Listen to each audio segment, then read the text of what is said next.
صل وسلم دائما أبدا على حبيبك خير الخلق كلهم مولاي صل وسلم دائما أبدا على حبيبك خير الخلق كلهم محمد سيد الكونين والثقلين محمد سيد الكونين والثقلين اهدنا الصراط المستقيم আল্লাহ আমাকে সহজ সরল একটা পথ দেখাও আল্লাহ যালিকাল কিতাবু লা রাইবা ফি হুদাল লিল মুত্তাকিন তোমরা যারা আমার কাছে সহজ সরল পথ চেয়েছো এই সেই কিতাব কোরআনুল কারীম যালিকাল কিতাব এই কিতাবের ভিতরে লা রাইবা ফি কোনো সন্দেহ নাই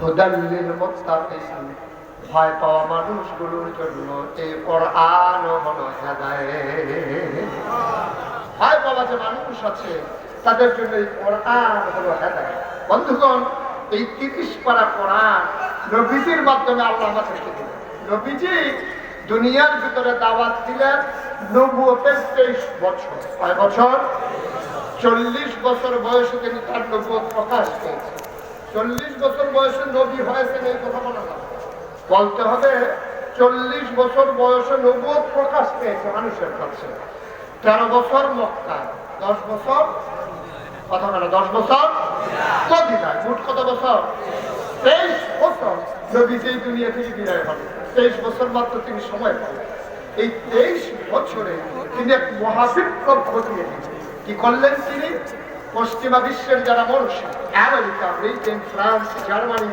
বড় বড় দেশের যারা দার্শনিক ঐতিহাসিক শিক্ষাবিদ তারা গবেষণায় লেগে গেল সেই 1500 বছর আগে বর্বর যুগে যখন সেখানে কোনো কিছুই ছিল না একটা ইউনিভার্সিটি ছিল না একটা বিশ্ববিদ্যালয় কলেজ ছিল না একটা কাবিল মাদ্রাসা ছিল একটা দাওরা হাদিস মাদ্রাসা ছিল না একটা বিশ্ববিদ্যালয় কলেজ ছিল না কোম্পানিগঞ্জ বদিউল আলম কলেজও ছিল না সেদিন ছিল না একটা মডেল হাই স্কুল ছিল না ইন্টারমিডিয়েট কলেজ ছিল না আলিম দাখিল মাদ্রাসা ছিল না প্রিন্ট মিডিয়া ছিল না electronics media primary pre primary গণশিক্ষা নৈশ শিক্ষা ইসলামিক ফাউন্ডেশনের দারুল আরকাম মাদ্রাসা আর বয়স্ক শিক্ষা কেন্দ্র কোনো কিছুই যখন ছিল না পত্রিকা ছিল না ডিশ ছিল না চ্যানেল ছিল না টিভি ছিল না রেডিও ছিল না কুরিয়ার সার্ভিস ছিল না পোস্ট অফিস ছিল না গ্রাম ছিল না ইউনিয়ন ছিল না চেয়ারম্যানও ছিল না নাম্বার ছিল না পোস্ট অফিস ছিল না উপজেলা ছিল না জেলা ছিল না রাষ্ট্রীয় অবকাঠামো যখন ছিল না সেই জামানায় 1500 বছর আগে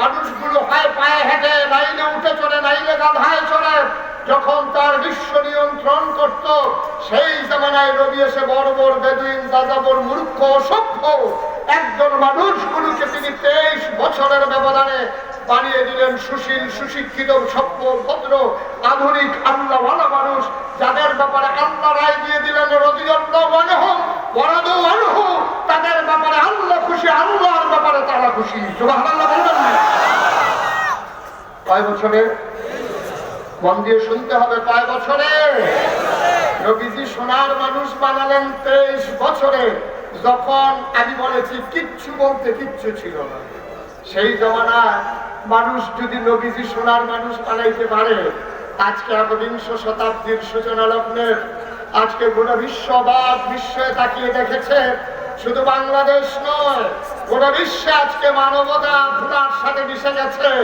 কারণ কি নবীজি 1500 বছর আগে পারলো আর আমরা এখনো পারি না কারণটা কি কোম্পানিগঞ্জ খেলার মাঠে দাঁড়িয়ে হ্যালো বললে আমেরিকা থেকে শোনা যায় শুধু শোনা যায় না দেখাও যায় এত দূর আমরা এগুলা যখন আজকে বলা হচ্ছে গোটা বিশ্বকে গ্লোবাল ভিলেজ আজকে হয়ে গেছে গোটা বিশ্ব একটা গ্রামের মতো আজকে ইন্টারনেটের যুগে এত দূর আমরা গেলাম সোনের ঘরের জায়গায় টিনের ঘর হলো টিনের ঘরের বদলে আজকে বিল্ডিং হলো বিল্ডিং এর জায়গায় 5 তলা হলো কোম্পানিগঞ্জে এত বিশাল ব্যবসা কেন্দ্র হলো হাজারো জনতাকে শুনিয়ে দেওয়ার জন্য ব্যবস্থা হলো মসজিদের খুতবা হলো তাফসীর মাহফিল হলো বড় বড় বিদ্যাপীঠ তৈরি করা হলো আর আজকে আমরা তাকিয়ে দেখছি 1500 বছর আগে যে সোনার মানুষ ছিল আজকে এই বাংলা সহ গোটা বিশ্বে কোথাও আর সোনার মানুষের উপস্থিতি পাওয়া যায় না। চট্টগ্রাম চকিদার থেকে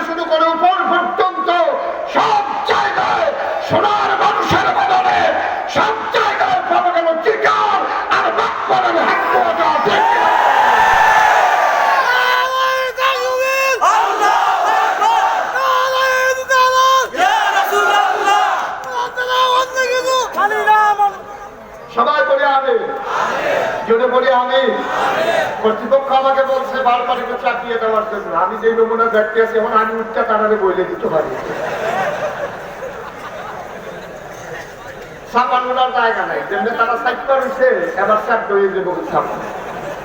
আর চাপা চাপে চরকার দূর করতে পারে তারা বোয়াতে চালাইলো আমিন করার।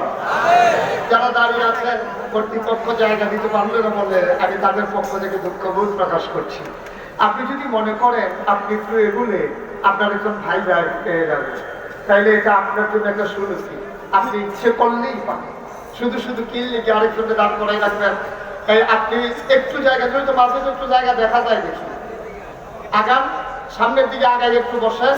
যারা দাঁড়িয়ে আছেন তাদেরকে একটু জায়গা দেন, আল্লাহ এটার জায়গা দেবে ইনশাআল্লাহ। ইনশাআল্লাহ আপনি আপনার ভাইকে জায়গা দেন, আল্লাহ আপনার জায়গা দেবে। ফিরিয়ে ফেলা করেন না।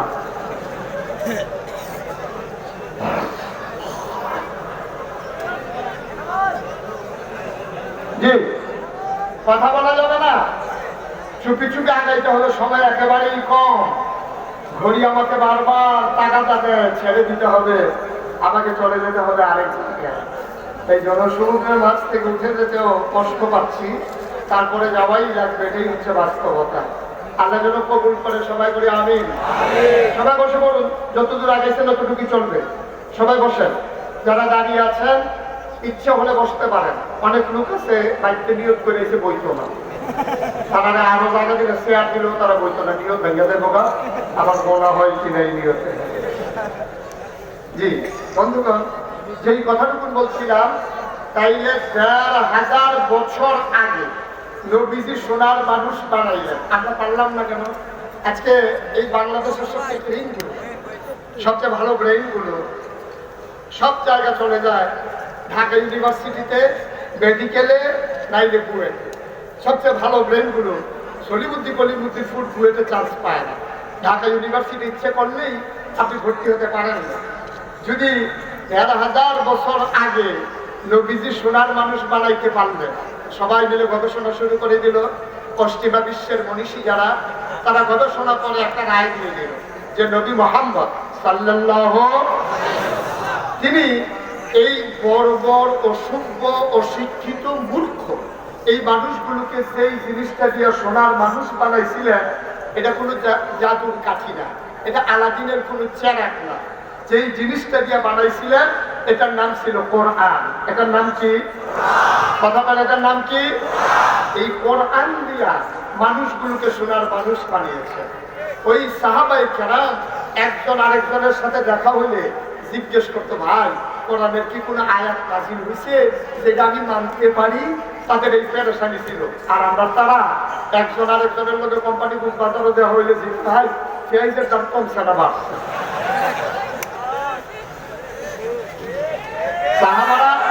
সাহাবারা জিজ্ঞাসা কোরআনের কোন আয়াত নাযিল হয়েছে কিনা, আর আমরা তারা চিন্তায় আছে পেঁয়াজের দাম কমছে না বাড়ছে। সোনার মানুষ বানাবেন কেমনে? কেমনে সোনার মানুষ বানাবেন? নবীজি ১,৫০০ বছর আগে সোনার মানুষ বানিয়েছিলেন এই কোরআন দিয়ে। আর আজকে সব জায়গা থেকে কোরআনকে ঝেঁটিয়ে পিটিয়ে বিদায় করে ৯০ জন লোক মুসলমানের দেশে মানুষ যখন সোনার মানুষ বানাইতে চাও, তখন সর্বোচ্চ বিদ্যাপীঠ ওই বুয়েটের ভিতরে আমার ছেলে আবরার তার নিজের সহপাঠীর মাধ্যমে যারা একসাথে খেলতো, একসাথে ঘুমাতো, এক টেবিলে বসে খেত, একই ওই লাইব্রেরিতে বসে হোমওয়ার্ক করতো, ওই ছেলেগুলা যারা একসাথে চলতো, তারাই ওই আবরারকে কুকুরের মতো পেটিয়ে জনদন্ত একটা মানুষকে হত্যা করে দিল। ঠিক কিনা? কারণ কি? কারণ হলো একটাই, নবীজি সোনার মানুষ বানাইছিলেন কোরআন দিয়া। আর আমার দেশে সোনার মানুষ বানাইতে চায় কোরআন ছাইরা দিয়া। আমি কই জীবনে হয় নাই, হওয়ার কোনো সম্ভাবনাও। গতকালকে আমার মাহফিল ছিল দেবিদ্যার গুনাই করে। আমি সেখানে বলেছি যে সুটকির বস্তার কাছে বিলাই নিয়ে বাঁধছে, বিলাইরে ওয়াজ করতে আছে, সাবধান এই সুটকি কিন্তু আমার, আমি তোমার মালিক। তুমি বিড়াল কিন্তু এই শুটকি খাবা না, সাবধান। আমি কিন্তু তোমার বুঝাইয়া শোনা কোরআন শরীফ পড়ে পড়ে বুঝাইতে আছি। মালিক যখন পইরা শুধু ঘরের থেকে বাইরেছে, বিড়াল কইতে আছে কারে কি বুঝাইতে আছে। বিড়াল চিন্তা করলো যে বাইরে থেকে লাভ নাই, শুটকির বস্তার ভিতরে বিক্ষালাও দরকার। শুটকির বস্তার কাছে বিড়াল বান্দা যেমন ওয়াজ করলে শুটকিকে হেফাজত করা যায় না, নারী স্বাধীনতার মাধ্যমে আমার নারীকে রাস্তায় ঘাটে উলঙ্গ উলঙ্গ করে বের করে দিয়ে বিপিএল খেলা উদ্বোধনী অনুষ্ঠানের নামে ওই ইন্ডিয়া থেকে নর্তকী এনে নাচিয়ে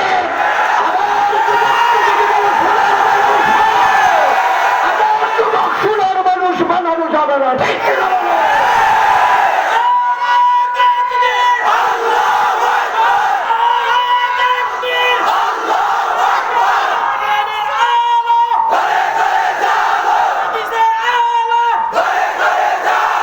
শুটকির বস্তার কাছে বিড়াল বান্দা যেমন শুটকি হেফাজত করা যায় না, এই নারীকে অর্ধলঙ্গ করে রাস্তায় ছেড়ে দিয়ে আমার যুবকের চরিত্র হেফাজত করা যাবে না। আমার যুবকের চরিত্র যদি হেফাজত করতে চাও তাইলে নারীকে নারীর মতো করে জায়গা করে দাও। খোদার কসম কোন যুবক নারীর দিকে চোখ তুলেও তাকাবে না, ঠিক কিনা? সুতরাং সহজ করে যে কথাটুকু বলতে হয়, কারণ রাজনীতির কথা বলা নিষেধ, কোরআনের কথা তো বলা যাবে। এই কথা বলতে গেলেই দেখি গায়ে পয়লা যায়, এটাই হইল বিপদ, ঠিক কিনা? মাটি ফিটা দিলে বোনা গাছে।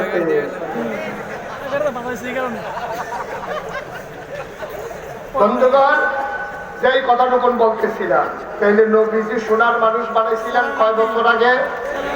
কথা পায় না, কয় বছর আগে? আর আমার দেশে এত বছর পরে সোনার মানুষ বানানো গেল না, কারণ হলো আমরা কোরআন থেকে সরে গেছি।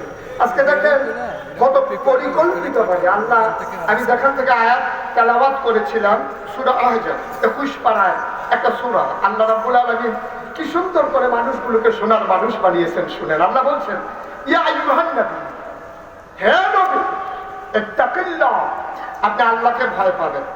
ভয় পাবেন কাকে? এখানে নবীকে উদ্দেশ্য করে কিন্তু নবীকে বলা হয়, নবীকে ডাক দিয়া আমাদেরকে বুঝাইতে চায়, ঠিক কিনা বলেন? মেয়েরে ভাইরা বউরে শাসন করতে চায়। নবীকে ডাক দেওয়া মানে নবীকে দরকার নাই, নবী তো এমনি সোনার মানুষ, নবী তো এমনি নিষ্পাপ, নবী তো এমনি মাসুম, নবী এমনি হাবিবুল্লাহ। নবীকে বলা নবীর উদ্দেশ্য না, উদ্দেশ্য হচ্ছে তার উম্মতেরা। আল্লাহ যেন কোম্পানিগঞ্জের মানুষগুলোকে, আমাকে আপনাকে সবাইকে ডেকে বলছে, ইয়া আইয়ুহান নবী, হে নবী, ইত্তাকিল্লাহ, আপনি ভয় পাবেন শুধুমাত্র একমাত্র আল্লাহ। কাকে? কথা বলা কাকে? আবু জাহেল, আবু লাহাব, উতবা, সায়বা, কুরাইশ, মক্কার মানুষ। ওরা না হয় মেজরিটি, আপনি না হয় মাইনরিটি। ওরা না হয় সংখ্যায় বেশি, আপনি না হয় সংখ্যায় কম। এইসব ছাতাপাতা বিচারের সময় আপনার নাই। ওরা কারা, কি ক্ষমতা, কি যুক্তি, কি দল, কি বিদল, এইসব আপনার তালাশ করার দরকার নাই। তাকিল্লাহ, আপনি ভয় পাবেন কাকে?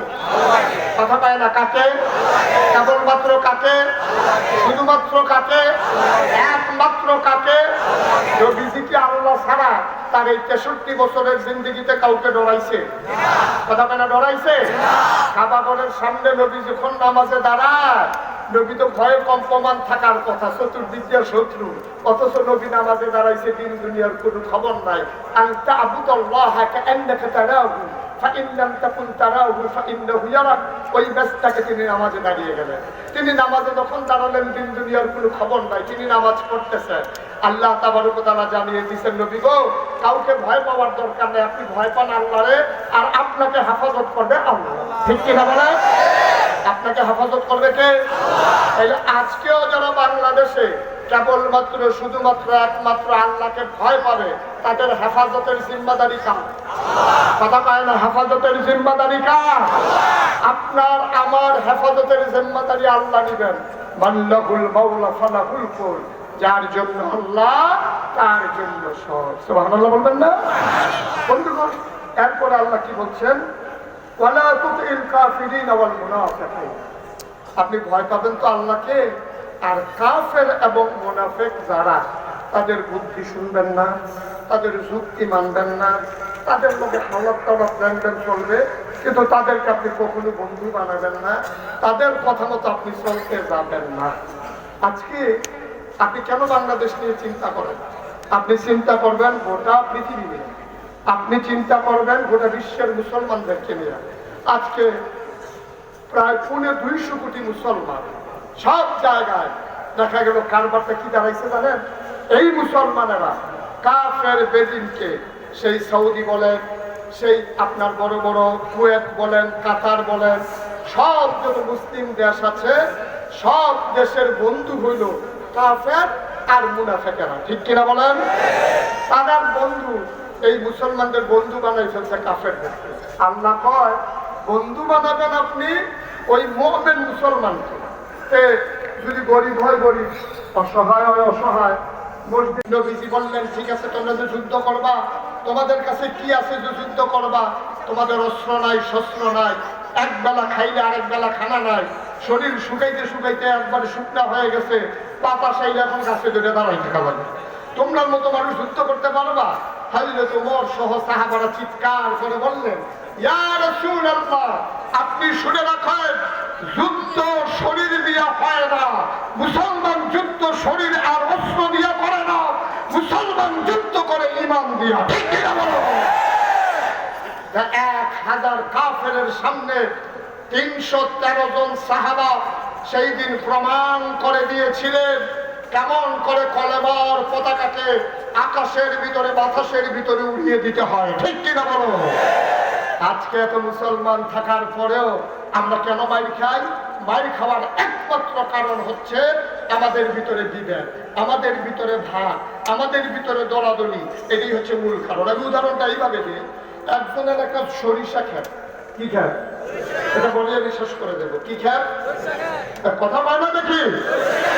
সরিষা ক্ষেতের মাঝে দিয়া 4 জন লোক লাইন ধরে, পেছনে পেছনে না, কান্দে ধরে ধরে পাতারে 4 জন লোক হাঁটতে আছে সরিষা ক্ষেতের মাঝে দিয়া। কয়জন?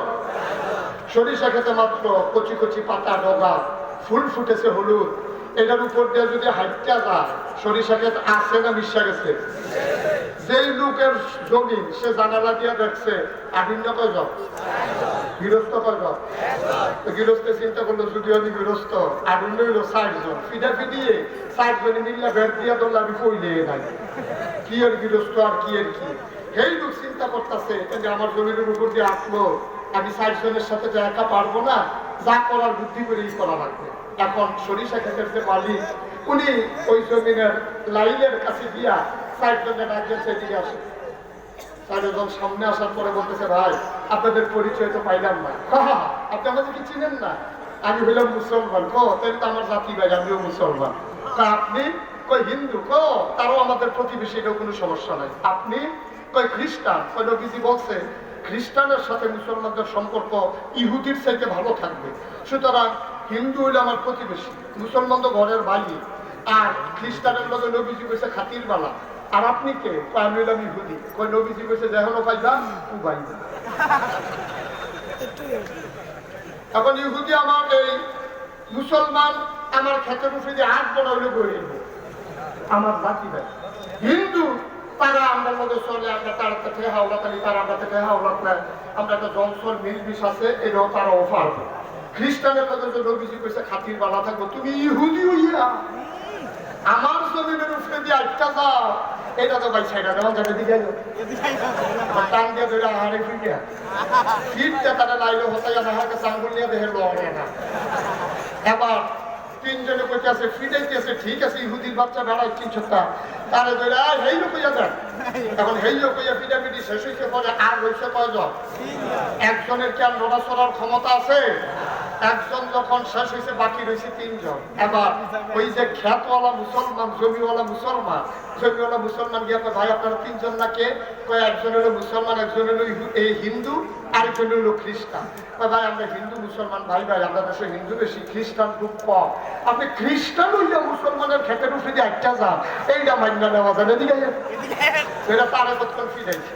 এখন ইহুদিও সাইজ, খ্রিস্টানও সাইজ। লোক ছিল কয়জন? 4 জন কি খেরাত না হতা? 5 জনের ভিতরে 2 জন খেলা 2 জন একবারে শোয়াইয়া ফ্ল্যাট করে রয়েছে। নাহের কাছে নিয়ে দেখছে আঙ্গুল লড়ে না।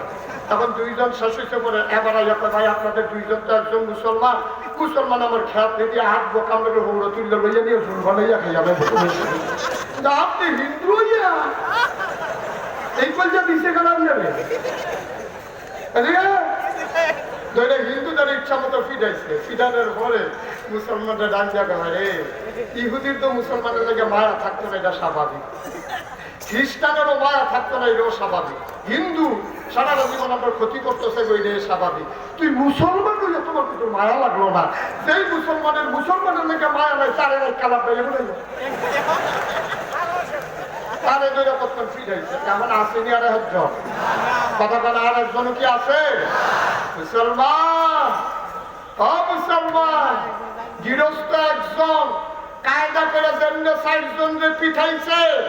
ওই কাফের শক্তি বিশ্বের ভিতরে জানে গোটা বিশ্বের মুসলমানের উপরে যদি একসাথে আক্রমণ করা হয় আর গোটা বিশ্বের মুসলমানের বদল যুদ্ধের হাতিয়ার নিয়ে যদি আবার গর্জে উঠে ওই বাংলাদেশের 1971 সালে যেমন করে আপামর জনতা কাবাইল্লা গাছের ডাইলার বাসের কঞ্চি লইয়া পশ্চিমাদেরকে ফিরাইয়া সমান করে দিছে, ওরা জানে কোন 200 কোটি মুসলমান যদি সিংহের মতো গর্জন দিয়ে উঠে কাফের বেদিনের ইঁদুরের মতো গর্তে লুকানো ছাড়া কোনো উপায় নাই। এই জন্য ওরা একসাথে সব মুসলমানকে ধরে না। কয়েকদিন ধরে ইরাককে, কয়েকদিন ধরে ফিলিস্তিনকে, কয়েকদিন ধরে কাশ্মীরকে, কয়েকদিন ধরে বার্মাকে। তুমি মনে করো আমি বাংলাদেশের মুসলমান ভালো আছি, কাশ্মীরের রক্ত ঝরছে, আমার এতে কিছু আসে যায় না। খোদার কসম সেই দিন বেশি দূরে নয় ওই জমিনুল্লাহর মালিক যেমন একজন করে 4 জনকে পিটিয়েছে, একদিন এমন হবে বাংলার মুসলমানের উপরে কাফের হায়নারা শিয়ালের মতো ঝাঁপিয়ে পড়বে। এখনো সময় আছে, এখনো সময় আছে। মুসলমান তাদের চেতনা দিয়ে গর্জে ওঠো, সিংহের মতো ঝাঁপিয়ে পড়ো, ঝাঁপিয়ে দাও। আমরা ছিলাম, আমরা আছি, আমরাই থাকবো ইনশাআল্লাহ। ঠিক কিনা বলো? ওরা বিশ্ব শাসন করেছে মুসলমানেরা, ওরা বিশ্ব নিয়ন্ত্রণ করেছে মুসলমানেরা। আর আজকে মুসলমানদের মুখের ভিতরে খ্রিস্টানেরা প্রস্রাব করে। আজকে কাশ্মীরের কেন্দ্রীয় যে মসজিদ 17 সপ্তাহ ধরে সেই মসজিদের ভিতরে জমা হয় না। তুমি আনন্দে আছো, তুমি বড় ফুর্তিতে আছো। কাশ্মীরের মুসলমানদের মসজিদে আজকে জমা হয় না, তোমার কলিজায় কাঁদন আসে না, তোমার কলিজায় সিনসিন ব্যথা হয় না। আমি আজকে কোম্পানিগঞ্জের এই জনসমুদ্রকে আমি মুশতাক ফয়েজি, আমি ছোট্ট একটা মানুষ, তোমাদের ভালোবাসায় নিষিদ্ধ হয়েছি। ওরা বাংলাদেশে আমি মুশতাক ফয়েজি মানুষের যে ভালোবাসা পেয়েছি, ভালোবাসার দাবি নিয়ে বলছি। কবি ফররুক অনেক আগে বলেছিলেন, কত যে আধার পর্দা পাড়ায় ভোর হল জানি না তা, নারঙ্গি বনে কাঁপছে সবুজ পাতা। দুয়ারে তোমার 7 সাগরের জুয়ার এনেছে ফেনা, তবু তুমি জাগলে না, তবু তুমি জাগলে না। কোম্পানিগঞ্জের মুসলমান, বাংলার মুসলমান আর ঘুমিয়ে ঘুমিয়ে কাটানো নয়, চলো সিংহের মতো গর্জন দিয়ে উঠি। রাত শেষ হওয়ার আগে আমরা জেগে উঠি, আল্লাহকে জানিয়ে দেই, মাওলা তুমি এক আল্লাহ আগের মতোই আছো, তোমার বান্দার অভাব নাই। কোম্পানিগঞ্জের বান্দাকে স্বীকার করলেও তোমার অনেক বান্দা আছে, অনেক মানুষ আছে, তাদেরকে তুমি স্বীকার করলেও তোমার আল্লাহর ঘাটতি হবে না। কিন্তু আমরা খুঁজে খুঁজে দেখেছি তুমি আল্লাহ ছাড়া আমাদের আল্লাহ নাই। ঠিক কিনা বলে? সুতরাং আমরা ছিলাম, আমরা আছি, আমরাই থাকবো। আর মোর ভেঙে চলো আবার জাগান দিয়ে দিই, আবার সবাইকে শুনিয়ে দেই, আবার বলে দেই, আর ঘুমিয়ে ঘুমিয়ে রাত কাটানো নয়।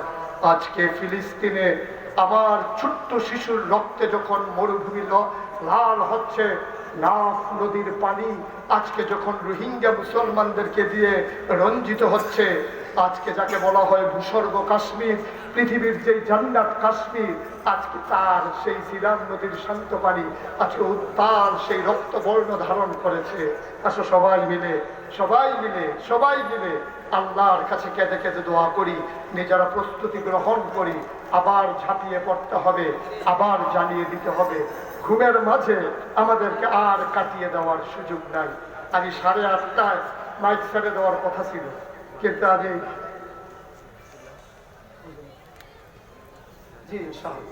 আমি 17 মিনিট ওভার করে ফেলেছি। আমি শুরুতেই বলেছি আমার আব্দুল কুদ্দুস ভাই ব্যবসায়ী সমিতির সভাপতি, উনি বোধহয় শুনেন নাই আমার কথা। আমি বলেছি এই কোম্পানিগঞ্জের বাজারকে উচ্চ মাত্রায় নিয়ে গেছে যেই সমিতিটা, এটা হলো ফল ব্যবসায়ী সমিতি। ঠিক কিনা বলে? সব জায়গায় দেখি ব্যবসায়ীরা কনসার্ট দেয়, কনসার্ট নাচুন না, সব জায়গায় দেখি সফরে যায় গাড়ি ভাড়া কইরা, চান্দা তুল্লা খাসি লোক কইরা খায়। আর ফল ব্যবসায়ী এক ইতিহাস, এক নজির স্থাপন করলো। তারা দেখিয়ে দিল ফল ব্যবসায়ীর যে লাভের টাকা, সমিতির টাকা, ওরা আনন্দ ফুর্তিতে ব্যয় না করে গোটা মুসলমানদেরকে জাগিয়ে দেওয়ার জন্য তাদের রক্তের কামাই, তাদের হালাল কামাই, তাদের কষ্টের টাকা তারা কোরআনের খেদমতে ব্যয় করেছে। ঠিক কিনা বলেন? এটা অনুকরণীয় একটা দৃষ্টান্ত হতে পারে। আমি মনে করি বাংলাদেশের সকল সমিতি আজকে এই দৃষ্টান্ত অনুসরণ করতে পারে। আমাকে কর্তৃপক্ষ কয়েক বছর ধরেই চাচ্ছিলেন আমি যেন আসি, কিন্তু আগে ব্যস্ততার কারণে আর আসার সুযোগ হয়ে ওঠে না। এবছর আব্দুল কুদ্দুস ভাই অনেকটা বাইরে আমাদের রয়ে যাইছে, আমি কোনোভাবে আসতে পারবো না। আর যাইবিনি কোম্পানি বুঝ দিয়া আমি দেখি যাও না, তখন বা বাইরে পড়িয়ে দিয়ে এই জন্য মূলত আসা। আমি সবার জন্য দোয়া করি, বিশেষ করে ফল ব্যবসায়ী সমিতি যারা আছেন আমার ভাইয়েরা এবং আজকে সভাপতি যিনি অনেক পরিশ্রম করেছেন, আমার জনাব কামাল উদ্দিন ভাই, উনি অনেক কষ্ট করেছেন। আমাদের এমপি সাহেবের সদয় সম্মতি ছিল।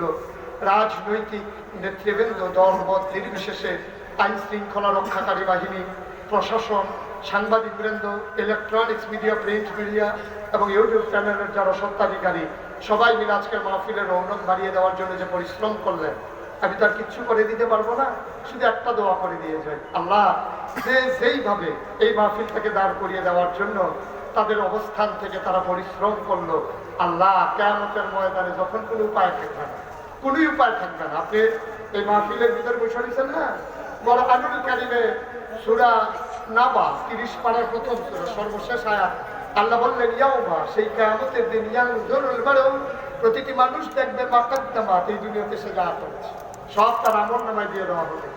আপনি যখন দেখবেন গোনার গোনা, আপনি দেখবেন ইমাম সাহেব হাসরান দিয়া লাইছে, আমি মুসলমান তো কইলে নাই, তখন আপনি চিন্তা করবেন কোনো কি একটা উসিলা নাই, তখন আপনি বলবেন যে আল্লাহ, এই যে আব্দুল কুদ্দুস ভাই, এই যে ফল ব্যবসায়ী সমিতির লোকেরা, তারা বলবে যে আল্লাহ, এই যে মাহফিলটা যে করছিলাম কোম্পানিগঞ্জ 2019 সালে এই কি বলে 13ই ডিসেম্বর নাগাইশুল হুজুরে যাইছিল, ওই মাহফিলটা কি ভিডিও করছিলেন না?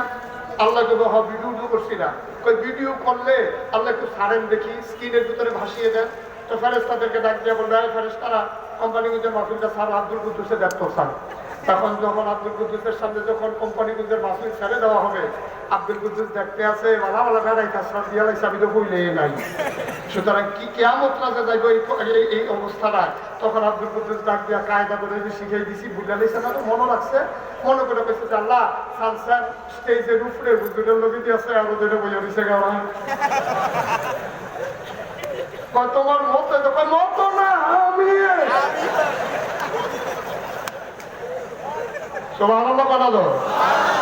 আল্লাহ কোনো ঘটনা কিছু না। আল্লাহ এই যে মাহফিল সব কিছু অ্যারেঞ্জমেন্ট করলাম, মেহনত করলাম, হাজার হাজার লোকজন আইলো, যারা মাই শিক্ষা রইল তারাও জাহান না, আর আমরা মাথার গাম পায়ে ফেলাইয়া মাহফিল সাজাইলাম, আমরাও জাহান না, বুঝি দিছা। আল্লাহ ডাকে দেবে কুদ্দুস, কায়দার কথা করিস সব। আল্লাহ রাব্বুল আলামিন আব্দুল কুদ্দুস ডাকে দেবে, আল্লাহ হুজুর কাছে হুজুরটা শিখছি, এই মাহফিলটার উসিলায় তুমি আমার জান্নাত দিয়ে দাও। সুবহানাল্লাহ। আল্লাহ তাবারক ওয়া তাআলা এই হাজারে জনা থাকে আজকের এই মাহফিলকে যেন তাদের জন্য কিয়ামতের ময়দানে মুসিবতের সময় নাজাতের উসিলা বানিয়ে দেয়। সবাই বলে আমিন। আবার দেখা হবে কোন এক মাহফিলে, কথা হবে আবার এক ময়দানে। সবার জন্য দোয়া করে, সবার কাছে দোয়া আছে। আজকের মতো আমাকে বিদায় দেওয়া লাগবে। আসসালামু আলাইকুম ওয়া রাহমাতুল্লাহি